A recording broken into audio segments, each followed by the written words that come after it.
The morning my son-in-law asked me about my next steps, he said it while sitting at the dinner table, still holding his fork in his hand. The words sounded polite, even reasonable, but I knew exactly what he meant.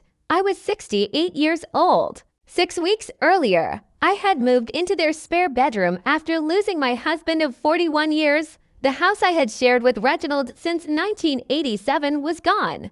The house where we raised our children. The house where I planted every flower in the garden.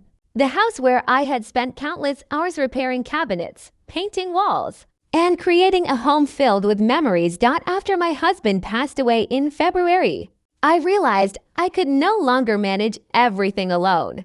The property taxes, the maintenance, the emptiness of a house that once held two people, but now only held me.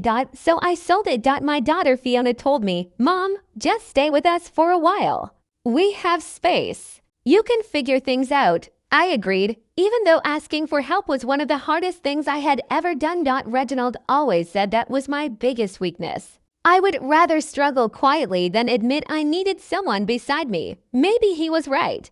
But after 41 years together, walking through that empty house every night became unbearable.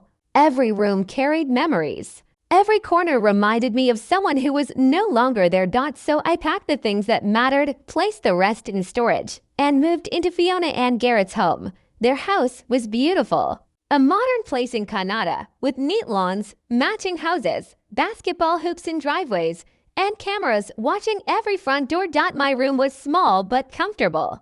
A spare room with a window facing rows of identical rooftops. I tried my best not to be a burden. I washed dishes without being asked. I cleaned up after myself. I took the bus to buy groceries because I didn't want to use their car. I wanted to be helpful without taking over their home. I wanted to be present without becoming a problem. But after a few weeks, I started noticing small things. Gareth never said anything cruel.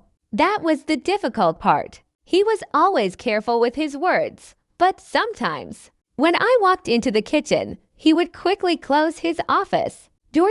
Sometimes he would casually mention other people his age. My sister moved into a wonderful, independent living community in Gloucester. He once said, "Very active place. Lots of activities. More like a resort than a retirement home."